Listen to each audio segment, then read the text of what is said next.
Bow your heads with me. Dear Lord, thank you so much for the beautiful day we're having and the beautiful weather.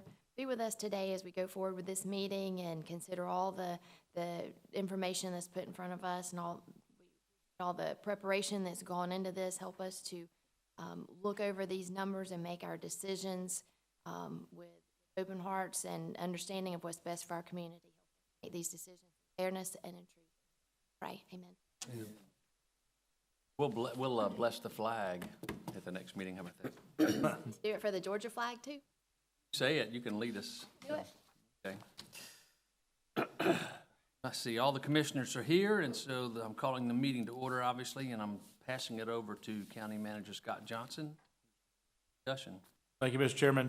Just to give you some updates on the budget as we work closer to passing our fiscal year budget, kind of give you a high-level summary of where we are. You have a summary of the general fund proposed budget in front of you.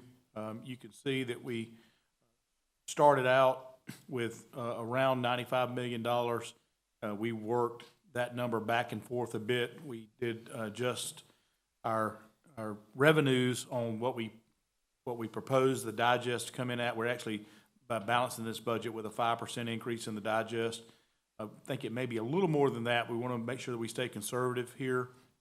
You will see that the total requested expenditures there, and then the changes that we made. We try to do a really good job of making sure that as we continue to work through the budget, this has been a process that began in January. We continue to work through the budget. Any changes that we make or we propose, we put those in front of you so you can see each and every line that we do. So you'll see that we had some changes in personnel requests there for on-call pay that was actually left out of the maintenance department in last year's budget. That was a cleanup. We had a few capital adjustments that we made.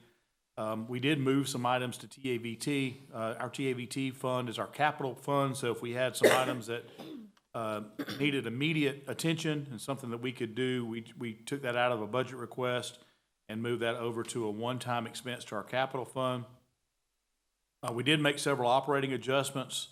You can see those there where we reduced some minor property, several reductions there, cut the Munis annual software maintenance from the IT budget. And then we did add a few things there as well. You can see those things that were added there. And then some adjustments from the work session on 3/19. We actually had a few things that we needed to add there. A couple of vehicle allowances for our Department of Elections folks, some reclassifications as well. And then probably I do want to point out the two audiovisual positions that we had. Those came out of a request from the Superior Court judges.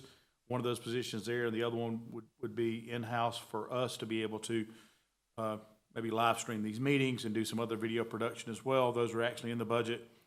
And then we made mention of it at every budget meeting so far that we're actually looking to adjust our salary matrix. This is to make sure that we're providing the best recruitment and retention tools that we have for the county. We did a lot of comparisons around the state, so we've got a number in there for that as well. So you can see the total work session adjustments. When you add contingency to that number, you can see that our adjusted expenditures this year top just over a little over $100 million is the proposed budget that we have in front of you. You do have a contingency there available. So I'll answer any questions about that before we move to the digest. Question on the on law enforcement. I know it's been a discussion amongst the commissioners that we need to ensure that we get the deputies' salaries up to a point that the sheriff agreed. Yes, sir. And those have been addressed in this matrix adjustment. And I did have a conversation with the sheriff. He's very appreciative of what the board is looking to do to approve those. Any other questions? Next, if you look at our tax digest projection, we did project a 5% increase. You can see the advertised numbers and the projected numbers there as well. We do think that the digest is going to come in a little over 5%, and with that, you don't see a millage rate reduction here, although I am glad to report at the direction of the board, we are looking at doing a millage rate reduction again. This will be 8th year in a row, 8 out of the last 9, I believe. I believe during COVID we left it stagnant for 1 year. We are looking at doing a slight millage rate reduction if possible, so that will come at a later meeting. But I do want you to know that we have balanced this budget with a millage rate reduction in mind. So we're not counting on that money. We're actually looking to give that money back to the taxpayers.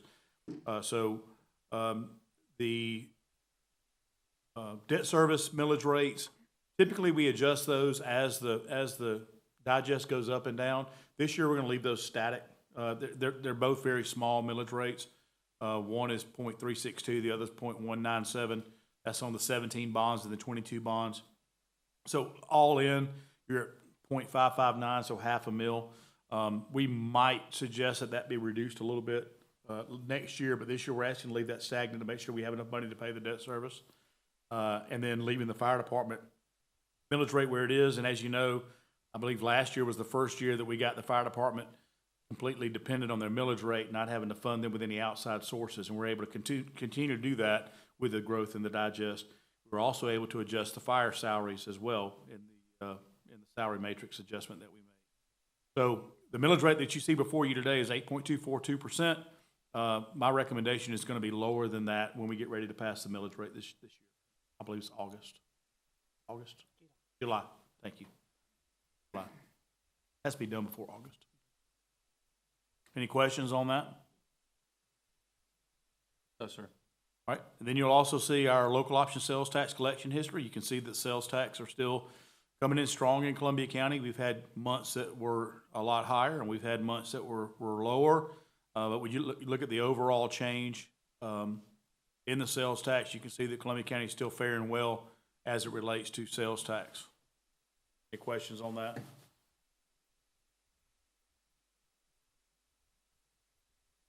None, sir. Okay.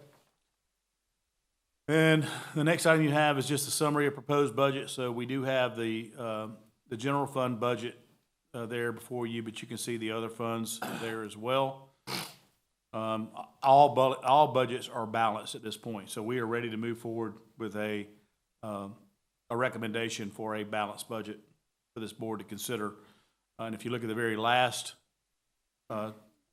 page you have there, you will see that today, 5/7, is the public hearing. We could have a joint budget committee meeting on 5/21 if needed. I don't think that meeting is needed unless you want to do that. When we say joint budget committee meeting, that would be all of us. Potentially, we'd invite all the elected officials back in. I'm staying in pretty close conversation with all of them, so unless there's a request from the board to have that, I don't think that meeting will be necessary. We would advertise this proposed budget on the 31st of this month, and then you would adopt the budget or consider the adoption of the budget on our June 18th meeting, BOC.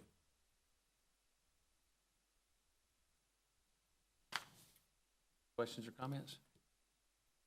Again, thank you for the work that you do. The other elected officials, constitutional officers. I believe my 10th budget, and they always seem to go. But it works together really well, and I think that's testimony for how well Columbia County's run, so. Thanks, sir. And obviously, a lot of that credit goes to Ms. Reese, division directors, our deputy managers, all of our executive leadership team. We've got a really good team here. So I appreciate that. Any other questions or comments? Well, this meeting stands adjourned until 6 p.m.